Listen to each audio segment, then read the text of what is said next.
Alléluia.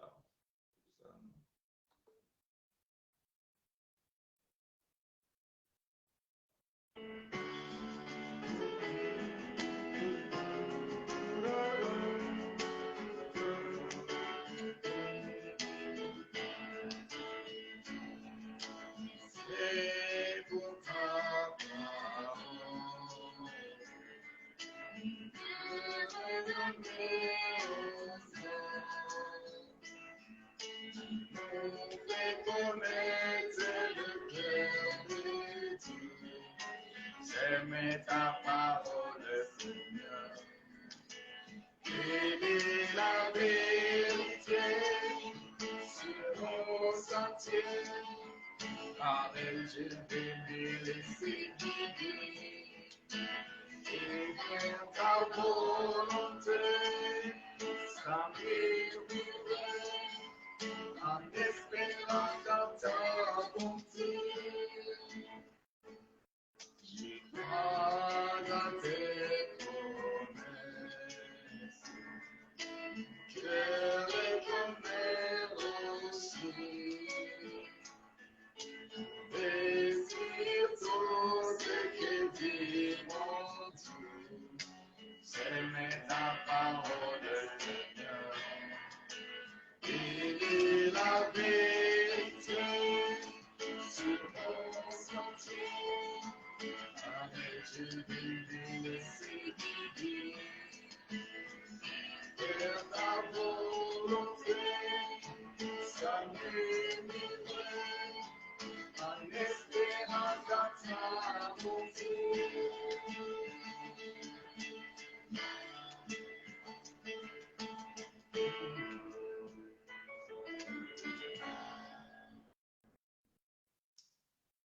Shalom, peuple de Dieu, shalom, bien-aimés frères et sœurs, shalom, les amis, shalom, les fidèles, que Dieu nous soit favorable. Avant toute chose, bien-aimés frères et sœurs, permettez-moi que je puisse faire une petite confession, après quoi nous allons rentrer dans le vif de notre sujet ce matin. L'Éternel Dieu, Père de gloire, je bénis ton Saint-Nom et je glorifie tous ces moments que tu nous concèdes, puisque nous savons que l'Éternel, nous avons reçu la grâce de pouvoir respirer ce matin et cela tu nous as fait gratuitement. Voilà pourquoi, Seigneur, nous te sommes reconnaissants et nous bénissons ces moments. Ainsi, l'Éternel Dieu, nous voulons que tu nous parles et nous disposons nos cœurs afin que le Saint-Esprit, enseignant par l'excellent, puisse nous enseigner ce matin. C'est alors que, Seigneur, nous avons tout ramené et remettre entre tes saintes mains. Nous avons ainsi prié. Amen.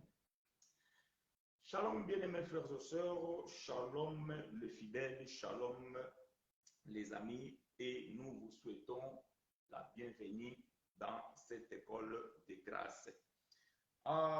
Donc, bien-aimés, ce matin, nous allons continuer à parler de ce que nous avions déjà abordé dimanche passé, en sachant que nous sommes dans un thème intitulé « La nourriture solide ».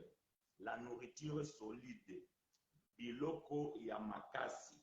Ça, c'est ce que nous allons entamer. Et nous avons comme sous-thème, dans ce thème, nous avons comme sous-thème Christ les principaux personnages du livre. Christ, les principaux personnages du livre. Donc, bien aimé, c'est le sous-thème que nous allons développer ce matin. Dimanche passé, nous avions parlé à propos de la nourriture solide. Et nous avons appris, selon les propos de bien-aimé frère Paul, en disant au peuple hébreu, il a dit que depuis le temps, vous devriez déjà être des maîtres.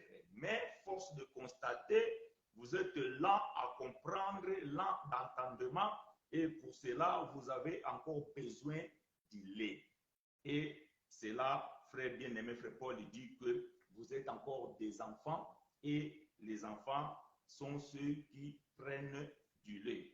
Donc, bien-aimé, voyez, notre bien-aimé frère Paul, en disant ces choses, parce qu'il voulait aborder un sujet qui était capital, un sujet qui était lourd. Parce que frère Paul parlait de Melchisedec, cet homme qui est apparu dans l'Ancienne Alliance, qui n'avait ni généalogie, qui n'avait ni commencement ni fin.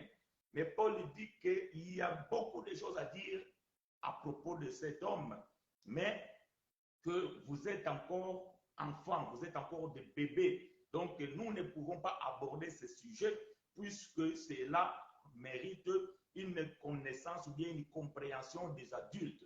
Voilà pourquoi Paul dit qu'il ne pouvait pas continuer à parler de ces choses avec le peuple hébreu parce qu'ils n'étaient pas encore matures. Pona koyoka makambo oyo ya motuya ezalaki lokola makambo ya makasi. Voilà, bien-aimés, c'est pour cela, nous aussi, nous allons parler, bien-aimés, de la nourriture solide. Mais dans cette nourriture solide, nous allons apprendre comment les apôtres, ils ont prêché Christ tout en ayant que l'ancienne alliance, ou bien ce que nous appelons l'Ancien Testament. En utilisant l'Ancien Testament, les apôtres, ils ont su prêcher Christ. Et donc, nous allons expliquer ces choses bien-aimées et amener aussi le peuple à pouvoir comprendre comment est-ce que nous pouvons expliquer Christ en ayant touchant l'Ancien Testament ou bien l'Ancienne Alliance. Voilà, bien-aimés, ce que nous allons aborder avec vous ce matin. Donc, je vous invite, bien-aimés frères et sœurs, de pouvoir ouvrir nos Bibles. La Bible dans le livre d'Ésaïe, chapitre 28, verset 9 à 10. Ça, c'est une chanson pour nous. Ésaïe, le col hymne national. Donc, Ésaïe, nous allons faire Mokanda na livre ya Ésaïe au chapitre 28, verset 9 à 10. Nazali kotanga na bino pe pona bino. Je lis pour vous et avec vous. À qui va-t-on enseigner la sagesse? À qui va-t-on donner des leçons? Est-ce qu'à des enfants qui viennent d'être sévrés, qui viennent de quitter la mamelle, car c'est précepte sur précepte, précepte sur précepte, règle sur règle, règle sur règle, un peu ici, un peu là. Voilà, bien-aimés, ça c'est comme une chanson dans nos bouches.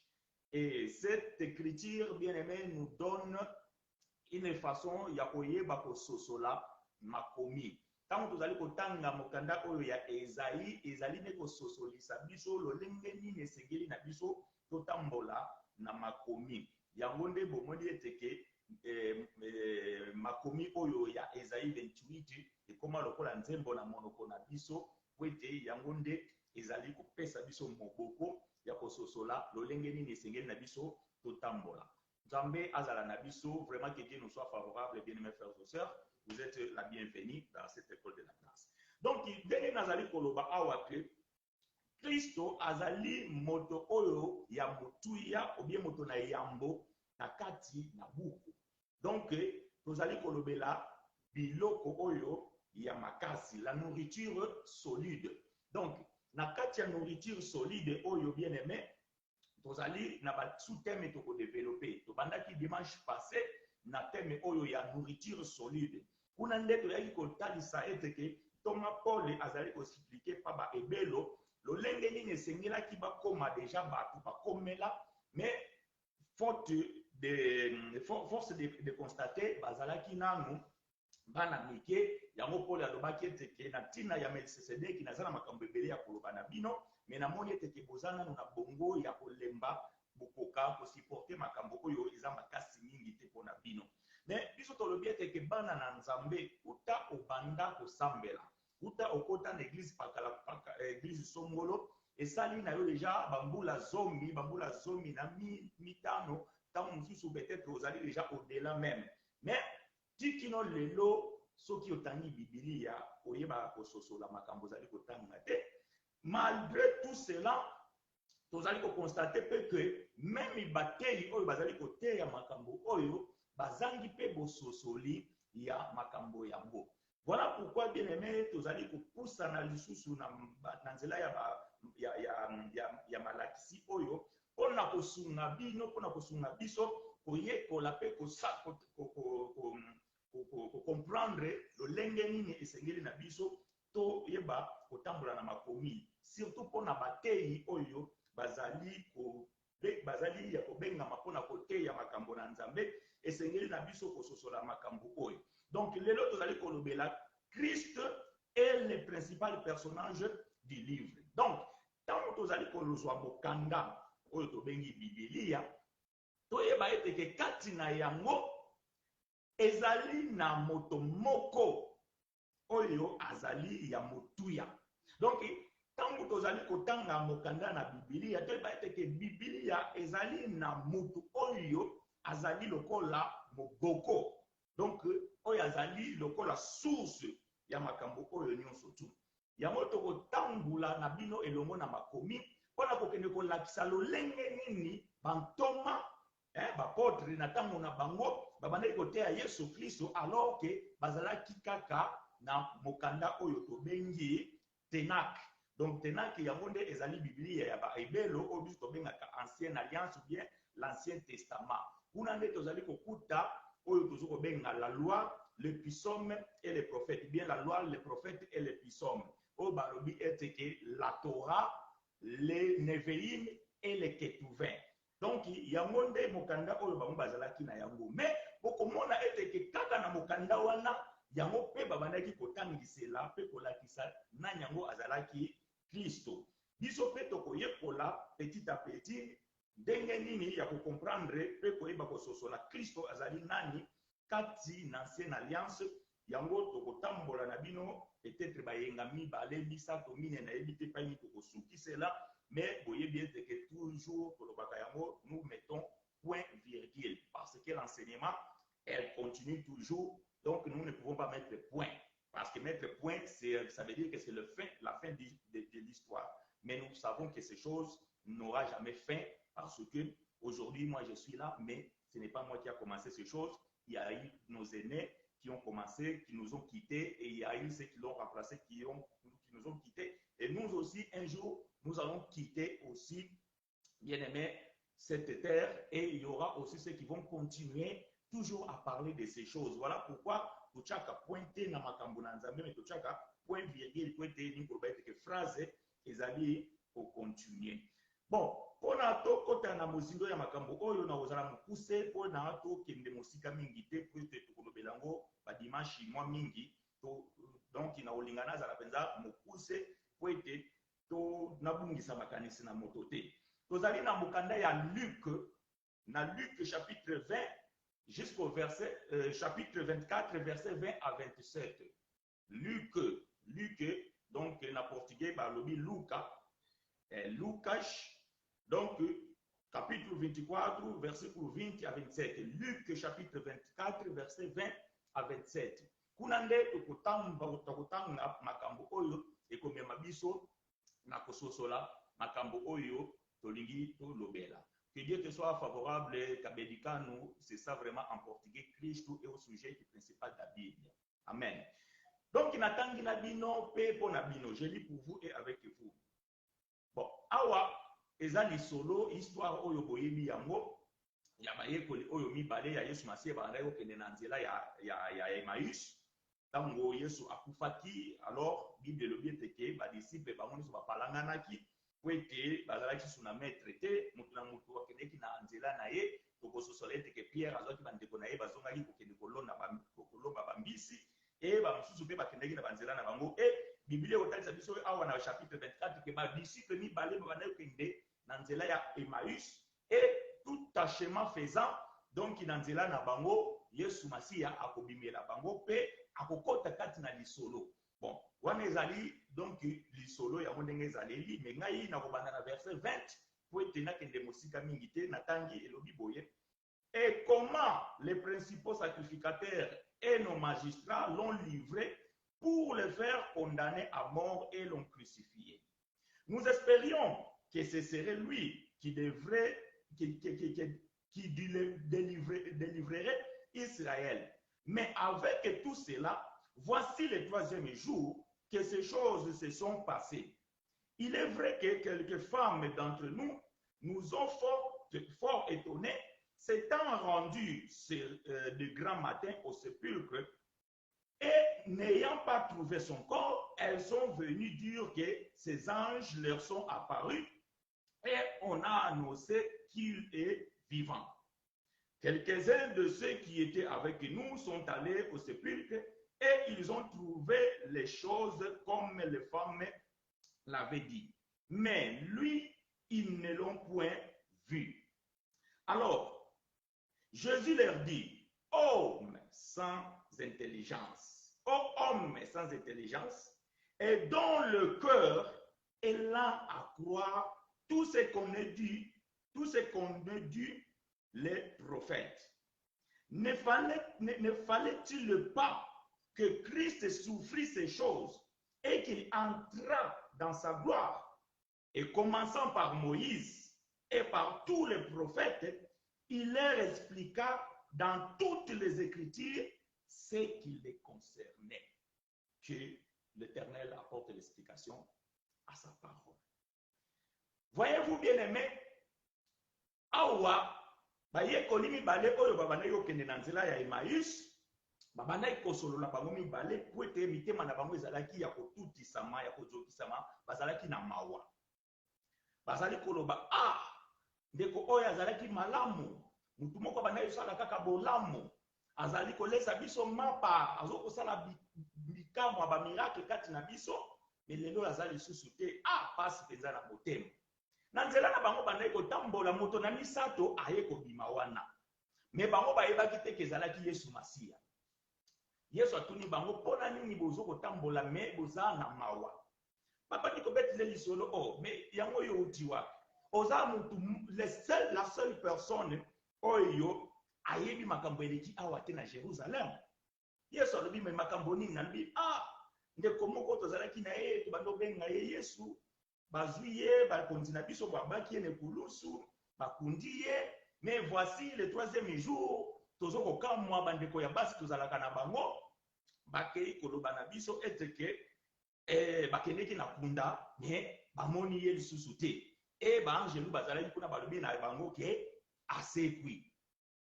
Bon, bandeko mosusu bazalaki kati na biso, donc là c'est le Pierre et les autres. Bakei pe na kuna na kunda bake koma na cimetière bakuti libanga oyo bandai kobomba kunda ya Yesu ezalaki lisusu te ekati na libulu Yesu azalaki lisusu te. Maintenant basilisi koloba ndenge wana Yesu alobi na bango homme sans intelligence, bato bazanga boyebi.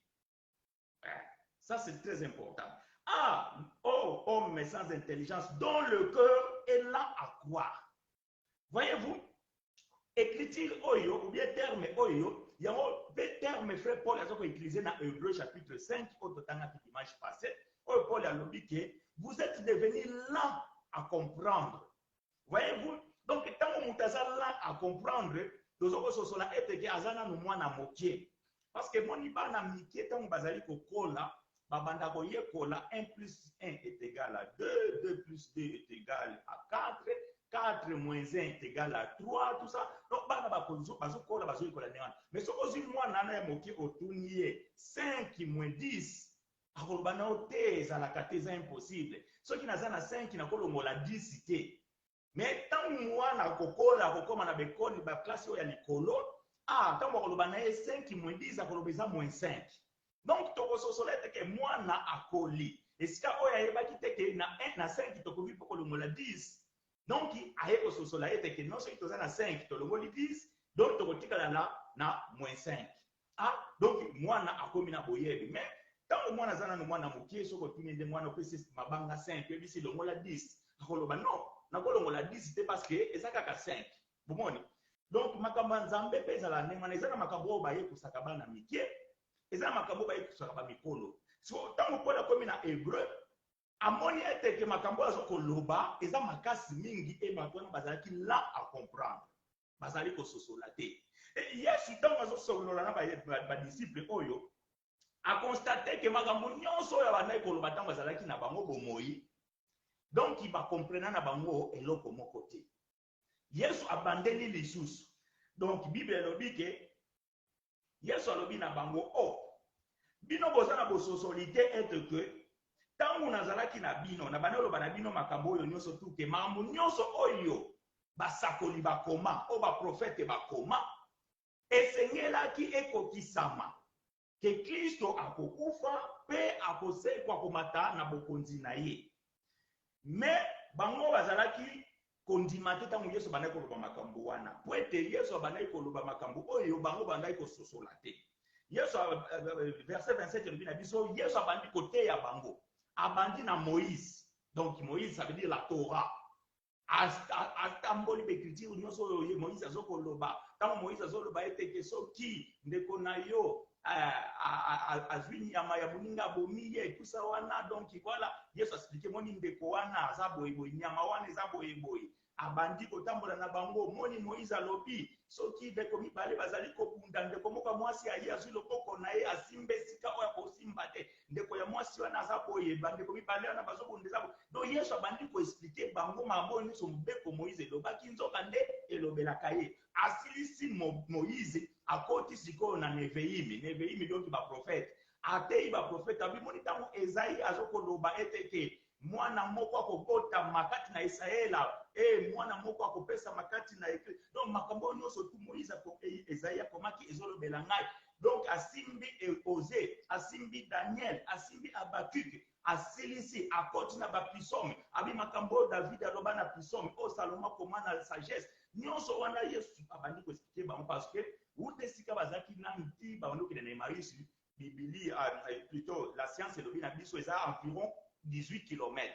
Donc pendant 18 km bato bazotambola makolo donc bazwaki mpenza ntango po ete yesu akoka koloba makambo nyonso. Donc Jésus prêche Christ, voyez-vous, donc yesu azokoteya Kristo donc ye moko yesu azokomiteya donc abandi koexplike donc moni ntango Moïse azoba boye ntango bino bozomona Aaron azalaka ne kaka photocopie ntango bozomona Abraham azalaka ne kaka photocopie nyonso wana eza l'ombre donc nyonso wana elobelaka nde ngai mais bato bazangaki bososoli mais yesu akoexplike bango makambo oyo ndenge esengeli bakokoma esika moko oyo butu ekomi alors bakozwa lipa yesu ntango akobuka lipa biblia ekoloba eteke miso na bango efungwami mpe basosoli eteke ezalaki yesu ndeko donc nazokota lelo mpenza naza na kokota na mozindo te naye na kofongola makambo nyonso tu te oyo nazolobela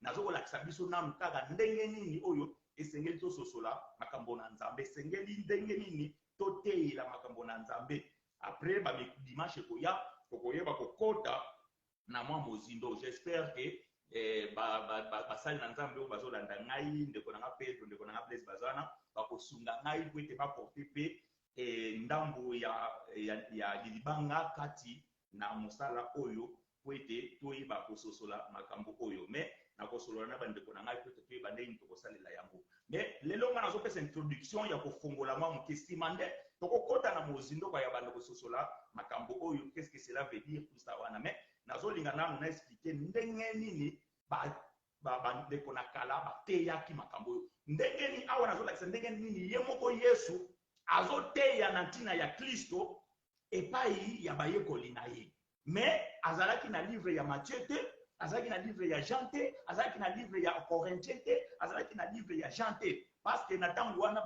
balivre nyonso tu ekomamaki nanu te bazalaki kaka na balivre oyo biso tobengaka Ancien Testament Mais dans l'Ancien Testament, on a Yesu a expliqué Christ.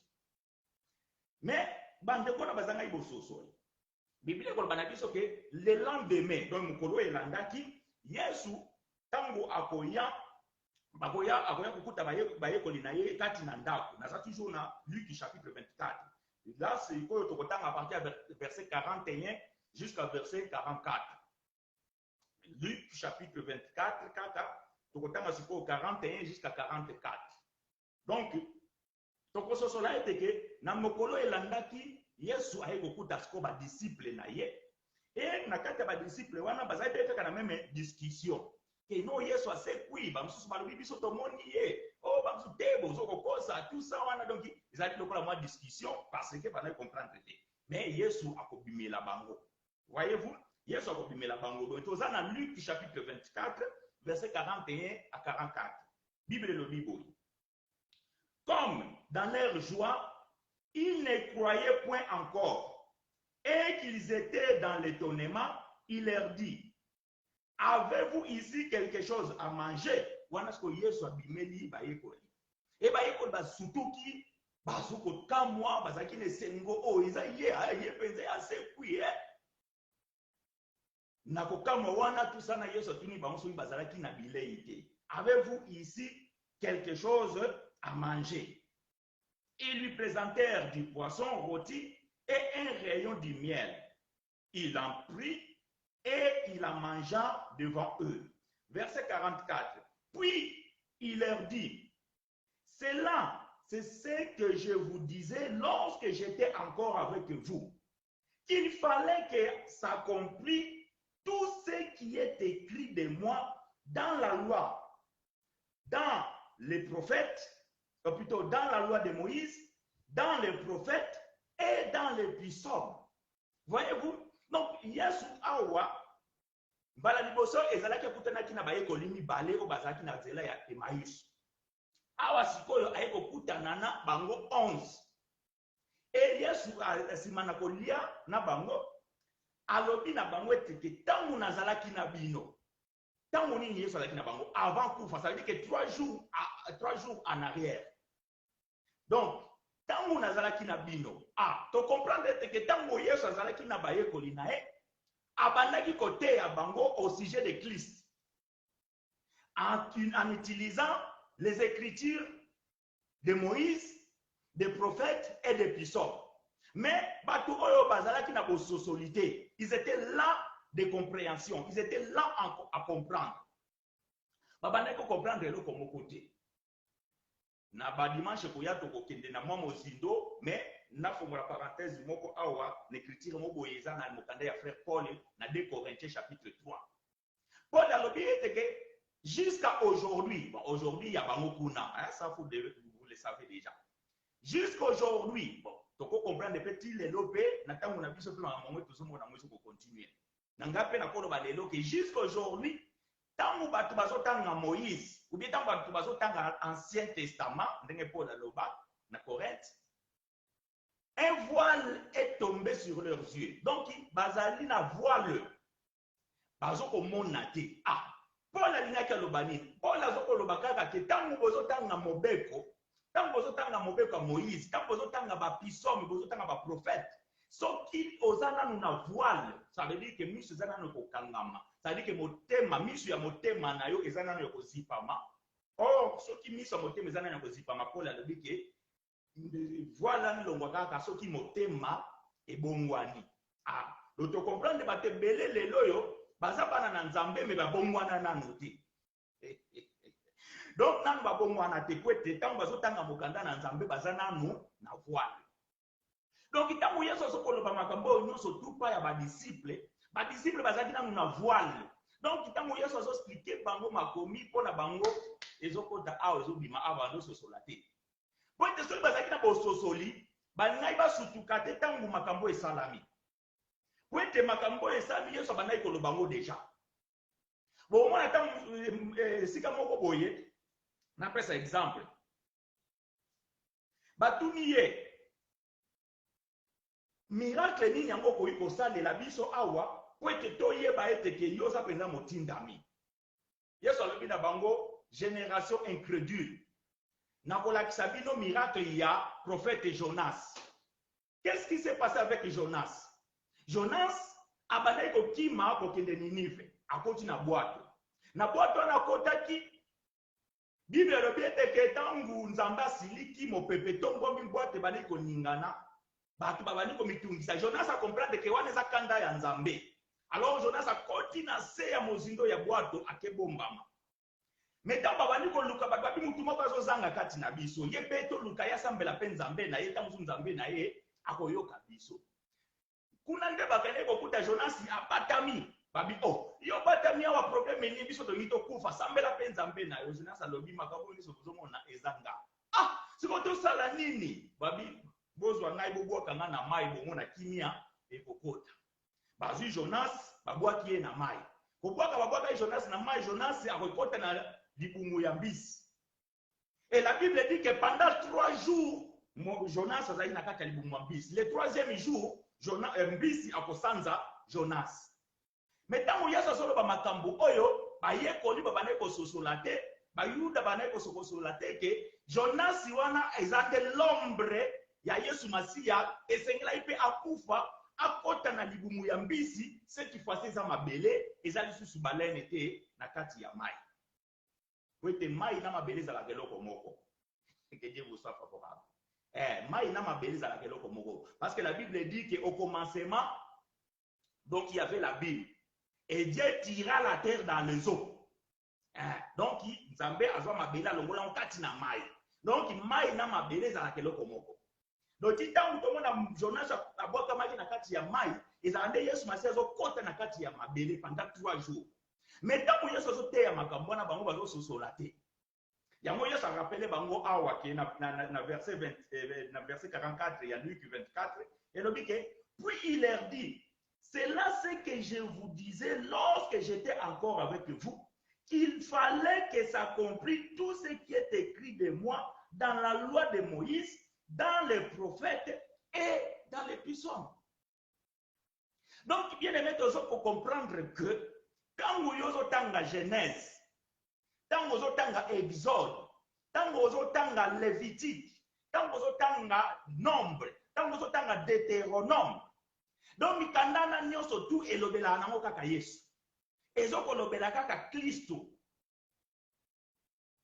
Mais esengeli na yo sikoyo voile na yo elongwa, pour te comprendre tant vous avez makomi wana Yesu abombami wapi. Pour être tolobaka awa na répétaka yango na ko répéta mo susu lelo elilingi l'ombre a sombra na portugais sombra na français babi l'ombre elilingi ezalaka exactitude de elilingi achangeaka lolenge moya azali kotambola oh moya achangeaka te donc moya nde ezalaka Kristo ne change pas.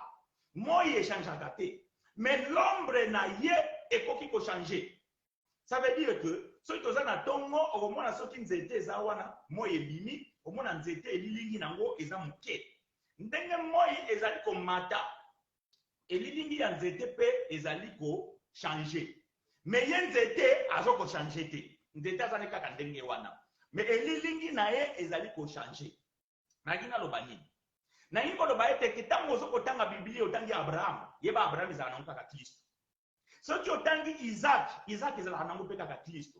Soko otangi Jacob ipazane kaka Kristo. Soko otangi Daniel ipasa kaka Kristo. Oh, soko ndeko moko kotuna ngambe frère chinois. Mais ndenge nini Kristo azali kaka ye moko, mais batona nyonso to lobi na biso ke bango nyonso wana baza elilingi ya Kristo. Oui, yango nazoko loba awa. Kristo azanzete o nazoko pesa exemple awa aningana kate. Mais éclairage, lumière, oyo tozo ko memana d'écriture, ndemu tozo ko lakisa biso ke na 7h azalaki boy. Na 7h30 akomi boy. Na 7h40 akomi boy, na 8h akomi boy, na 12h akomi boy. Donc ça veut dire que tant on a ko simba Jonas, nazo ko lakisa Kristo. So pe na ke simba Abel, nazo moni sa pe Kristo. So na ke simba Abraham, na moni si pe Kristo. So nazo na simbi Daniel, na moni si pe. Donc ça veut dire que tambolili na ngai ça veut dire lumière on a zali kwa porter na makomi na soko talisa Kristo azandengeni na ba dimanche ko ya to ko fongola makambo oyo na mozindo malembe po ete tolakisa ndenge nini yango esengeli na biso tososola makomi. Mais toza comprendre déjà awa ke eye moko Yesu déjà abandaki komiteya déjà na kati ya Ancien Testament. Que Dieu vous soit favorable, bien mes frères et sœurs. Soyez les bienvenus dans cette école de la grâce. La nourriture solide. Makambo tozo koloba eza bilei ya makasi. Na kati ya bilei ya makasi tokozala ba sous-thème. Dimanche passé, tu bandaki introduction la nourriture solide. Aujourd'hui, nous allons continuer la nourriture solide sous thème nango Christ azali lokola principal personnage na kati ya buku. Que Dieu nous soit favorable. Pendant naza koloba boye bandeko na ngai, mutu oyo azali na motuna akoki pe kotuna déjà motuna na ye, soki difficulté ezali ya kososola, okoki pe kotuna motuna na yo na monoko nyonso tu oyo oko se sentir à l'aise, biso tokotanga yango, soko komi na monoko moko oyo biso toyebi kotanga te, bandeko mosusu baza na biso awa koyi ko interpréter, po ete biso tososola, po ete toyeba pe koyanola motuna na yo. Mais kozala na hésitation te ya koyeba kotuna oyo oza na yango posa ya kotuna. Donc bien aimé tozali kososola awa ke ye moko Kristo tango azalaki na mokili étant que l'homme abandaki komiteya. Mais problème ezalaki na bato oyo babandaki koyoka ye, babandaki kososola te ke makambo oyo Yesu abandaki koloba na bango ezalaki histoire na ye moko ebombama na makomi. Mais tango makambo ngo eko salama, Yesu a comprendre que bandeko na ye oyo batambolaki na ye na ba Yuda oyo ba Farisai bandaki koyoka ye, bazangaki bososoli, kwete bazalaki na voile, kwete bazalaki na kobongwana te. Même ba yekoli na ye tango Yesu asekwi awa bazalaki pena na kobongwana te. Et comme na mokanda na Biblia na Luc chapitre 22 verset 31 à 33, soki na bosanité. Ba yekoli bazalaki ya kobongwana te. Yango bazalaki na difficulté ya kososola makambo Yesu bandaki koloba. Mais tango Yesu asekwi aye ko rappeler bango. Tango na bano betre bino lisolo ya Jonas ezalaki lisolo na ngai moko. Tango Yesu azoba na bango ke soti la Sulamite ayaki koluka Salomon po azwa sagesse. Mais ici il y a plus que Salomon. Donc Salomon na bozo mona kuna eza nango kaka ngai. Mais bato bazali kososola te. Yesu azoleka boye mokufi miso amoni alobi Jésus fils de David, ayez pitié de moi. Donc même moto akufa miso abandaki kososola ke oyo azoleka wana yende véritable Salomon, parce que fils de David ezala nde Salomon. Yesu atikala ozala mwana ya David te, mais pourquoi bakobenga ye fils de David? Parce que bilaka epesamaki eteke oyo akosuccéder trône ya David ezalaka nde Salomon. Mais oke tokomona tangu Salomon akoya na pouvoir, Salomon akokufa. Mais Bible est que le successeur de David, il restera sur le trône pour l'éternité. Donc on comprend que Salomon n'était que l'ombre de Christ. Est-ce que vous avez sosola ngai? Donc on a zo pesa bino malamu ya mike oyo bo na sosola. Kwa tanto ko kota na mokuwa awa, to ko lakisa bino ete que même tango tangi fourmi na Bible, fourmi wana pesa la Yesu Masia. Que Dieu nous soit favorable, bien-aimés frères et sœurs. Soyez la bienvenue à l'école de la grâce de Dieu. Voilà, bien-aimés, la nourriture solide. Fini la récréation. Oh, ok, si kamo boye nzamba ko pambola yo, o kozala mutuka so kozala mukila te, kozala mutuka kozala mukila te, ezala kape Yesu. Donc, c'est fini la récréation. Maintenant, bien-aimés, vous devez manger la nourriture solide. Vous devez comprendre la profondeur des Écritures. Voilà pourquoi les lois de la mokana na nzambe atangi etant kokoyoka makamana esala makate na bino. Après vous avez me pasteur alobaki, lokola bakuke, zalaka na poste na yo, soki même professeur ezoko umela, eko kokisa banda otelema na poste wana bilako bapesa kiyo ekokisa mite. Après mon professeur osimba libanga na sima bozo la pasteur aleko betango na mutu. Pona ni pasteur akosa yo. Pasteur akosa parce que yo moko poza na bososoli ya makomite. Abakuki wana ezala ape Yesu. C'est Abakuki, c'est Christ qui devait rester dans son poste là. Donc tant que vous avez on a le col à bakik. Opposé la wana. O libala, opposé la kaka wana l'église. Non, et au poste na l'église. Dès qu'on a ngaï, so ko tiki poste na yo. Un jour so tiki église, so esa poste na yo libala ko raté yo. Okuume la peka na poste no wana me libala na ota mususu eza na mosika mususu. Mais tellement bakosa ki yo tika ipe na poste wana ou tuli li peka ka wana. Parce que bakosa ki yo poste wana ya bakil kiza yote. Il ne faut pas prendre les écritures et là, c'est les revêtir toi-même. Ça, c'est faux et archi faux, bien-aimé. Donc, tu ne peux qu'apprendre une écriture lorsque cette écriture, tu les comprends d'abord en Christ. Est-ce que nous avons solinga na lobby boy? Sokozi li komi. Olingyo lata yango, il faut d'abord écriture wana et lata na no Christo. Pour être biso to la kakati na Christo. Comme l'écriture wana sur le Christo, c'est alors Yopé okososola eteke, ce qui est Christ. Parce que la Bible dit que nous sommes des héritiers et des co-héritiers de Christ. C'est-à-dire que ce écriture wana et latin zoto na mona Christo, si manamon tenga nazali ko bénéficier, pour être Paul a lobby, revêtez Christ et vous tous qui êtes baptisés en lui. Donc ce qui ont lati Christo, oyo se komama pona Christo, c'est alors que koma pana yo. Na pesi ndaki, sa Bible le dit que okozala mutu kasi mokila te. Mutu azalaka mutu ezalaka nde Kristo. Biso nde tozalaka nzoto. Or nzoto na mutu soki esangani, donc nzoto akobénéficie mayele ya mutu, nzoto akobénéficie bakapasité nyonso ya mutu, donc ti ntango maboko na ngai ezosala boye nyonso ezouta na kati ya mutu. Ti munoko na ngai ezoloba boye ezouta na kati ya mutu. Imagine sikoyo ke yo oza nzoto, Kristo aza mutu na yo. Donc est-ce que okoki kozanga eloko? Okozanga eloko te. Mais mutu akozala mutu eza Kristo. Parce qu'il y a cause à la mukila. Donc, mukila est la nzoto. Mais nzoto, wana soke kanga oza mukila, soke kanga mina mutu, c'est alors qu'il pose sens. Moni banyamo bakana mikila, soke katie mutu. Boza musiele kete, ou bien nyoka, bokata e katika, tout le monde mukila ni bani kotambola bina bina ya ngomoko kaka, kweza ni mutu. Mais soke botiki wana mutu mona, waa, dusuli, akimi. Donc, tant mutu eza na nzoto, nzoto yoza la malamu. Donc, quand tu es le corps et que tu as attaché à Christ, tu as revêtu Christ, c'est alors que l'écriture wana ekoki kolata nzoto katinayo. Mais vous ne pouvez pas prendre une écriture et s'emparer de cela sans pouvoir comprendre qu'est-ce que cette écriture dit par rapport à Christ. C'est alors qu'il faut d'abord comprendre ces choses. Que Dieu nous soit favorable. Donc, bien aimé, vous pouvez comprendre. Donc, Yesu abana côté ya Christ. Yemoko Yesu apanaye côté ya Christ. Donc dans dans la Bible, la vie d'un prophète, c'est aussi la vie de Christ.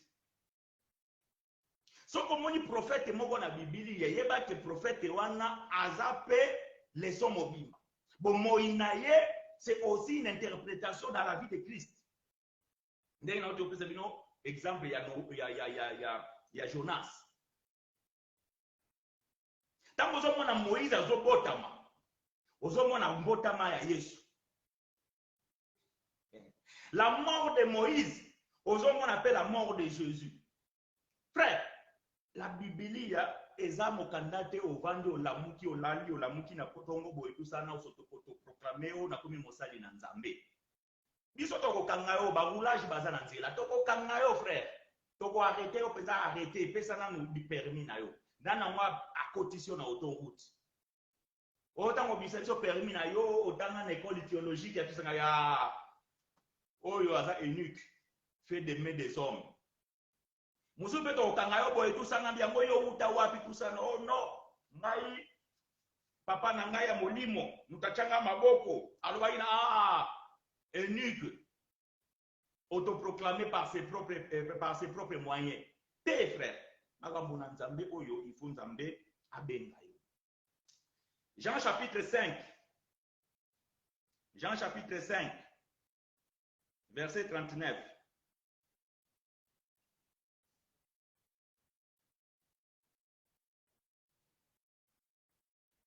Jean chapitre 5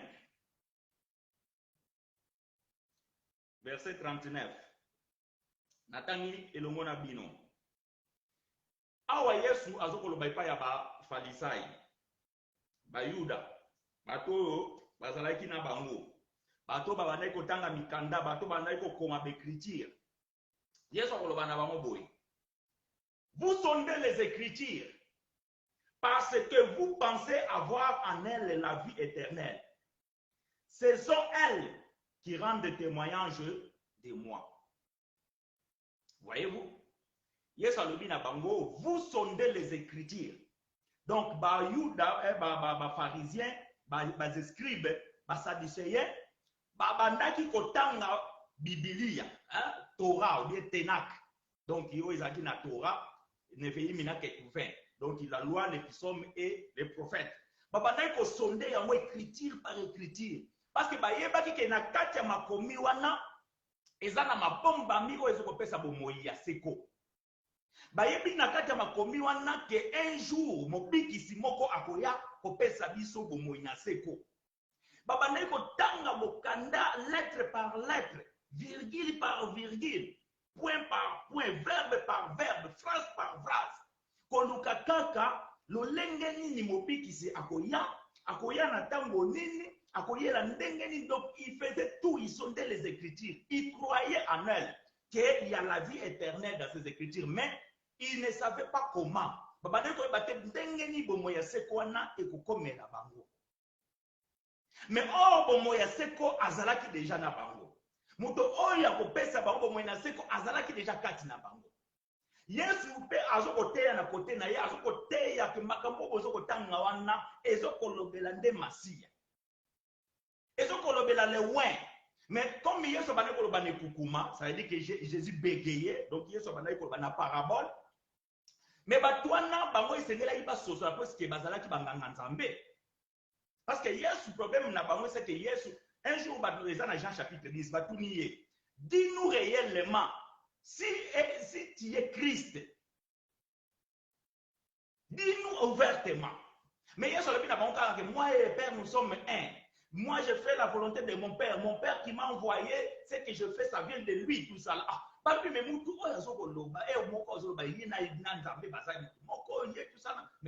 Mais dis-nous ouvertement si tu es Christ. Mais Yesu a dit que c'est lui Christ. Voilà l'équation oyo bascribe bazalaki nango ba pharisien. Mais mutu oyo moko tozomona comme ezaye parfois comme yete tokotuna ye boye akomema biso gauche droite tout ça là asa plein de clarté. Mais ici encore Jésus a comme on a réflexion. Alors bien que vous sondez les Écritures, croyant trouver en elles la vie éternelle. Mais cependant ces Écritures rendent témoignage de moi. Donc Jésus voulait dire quoi?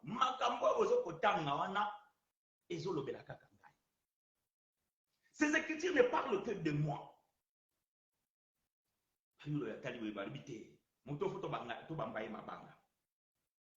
Yoka verset 40. Et vous ne voulez pas venir à moi pour avoir la vie. Je ne tire pas ma gloire des hommes, mais je sais que vous n'avez point en vous l'amour de Dieu. Je suis venu au nom de mon Père, et vous ne me recevez pas. Si un autre vient en son propre nom, vous le recevez. Comment pouvez-vous croire, vous qui tirez votre gloire les uns des autres, et qui ne cherchez point la gloire qui vient de Dieu seul? Ne pensez pas que moi, je vous accuserai devant le Père. Celui qui vous accusera, c'est Moïse, en qui vous avez mis votre espérance. Car si vous croyez Moïse, vous me croyerez aussi parce qu'il a écrit de moi. Mais si vous ne croyez pas à ses écrits, comment croirez-vous à mes paroles? Ah, kitoko. J'aime ça. Yesu alobi na bango alobi, vous sondez les Écritures. Akomi bozoko tanga tanga wana, ezolobela na tina na ngai. Vous sondez les Écritures à gauche à droite, mais bozo sur la tête que makambo bozo tanga ezoko kubisama. Muto bozoko luka wana eza deja ngai. Yesu alobi na bango ke ngai na kwa kize bino te liboso na papa. Muta kwa kize bino eza Moïse. Parce que chaque fois qu'il venait voir Jésus, Moïse a dit. Mais toi, tu dis quoi? Ce qui est ça, Moïse nous a dit, c'est ça. Yozo ça le contraire. Moïse, c'est lui qui va vous accuser. Pourquoi? Parce que Moïse makambo sa comment et l'obelaka kaka ngai. Et si vous ne croyez pas à ce que Moïse a écrit, vous ne pouvez pas aussi croire à ce que moi j'ai dit. Ah, Kitoko. Donc nous comprenons que, bien aimé, nous ne pouvons pas mettre l'ancienne alliance de côté. Non, ça c'est une grande erreur. Ça veut dire que l'ancienne alliance, il faut voir Kayamote. La grâce, c'est l'explication de la loi. Est-ce que nous t'associons l'ingay? La grâce, c'est l'explication de la loi. Parce que la grâce, c'est un témoignage. Il y a un Ésaïe chapitre 8, verset 20, et l'Obiboye, à la loi et au témoignage. Donc, il y a un moment, quelque part, il y a ce quand Jean-Baptiste a témoigné, il y a le que ceux qui ont dit témoignage de Jean-Baptiste, mais quand on a un témoignage de Jean-Baptiste, c'est ça, mon père lui-même témoigne de moi. Et le Saint-Esprit aussi témoigne. Mais Yesu makambo banaye koloba, batu bande kondima te. Alors bina bango soki bondimi na maloba na ngai te, eli koloba ete ke bondima pe maloba ya Moïse te. Po ete oyo Moïse akoma na tina na ngai. Voyez-vous bien aimé, la loi c'est l'ombre. Loi ezalaka elilingi. A lei et à sombra. Et à grâce et à explication da lei. Ngolu ezalaka kososo lisama ya mobeko. Donc la grâce c'est l'interprétation de la loi. Quand vous lisez la loi bien-aimée, avant de commencer à prêcher, il faut d'abord comprendre cette écriture-là dans la vie de Christ, ou dans l'épouse de Christ, ou dans l'adversaire de Christ. Parce que la Bible, il n'y a que 3 personnages dans la Bible. Il y a Adam, Ève et le serpent. Toute la Bible, il n'y a que 3 personnages.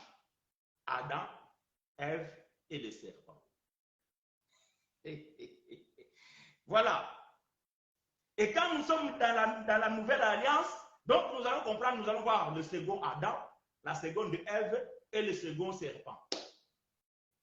Bato bazana matoi, bato bazana mapapu, bazo okoma. Voyez-vous bien aimé, ce n'est pas moi qui va vous accuser, mais c'est Moïse lui-même dont vous avez mis votre espérance. C'est lui qui va vous accuser. Pourquoi? Parce que Moïse a écrit au respect de Christ. Que Dieu nous soit favorable, bien-aimés frères et sœurs. Voyez-vous?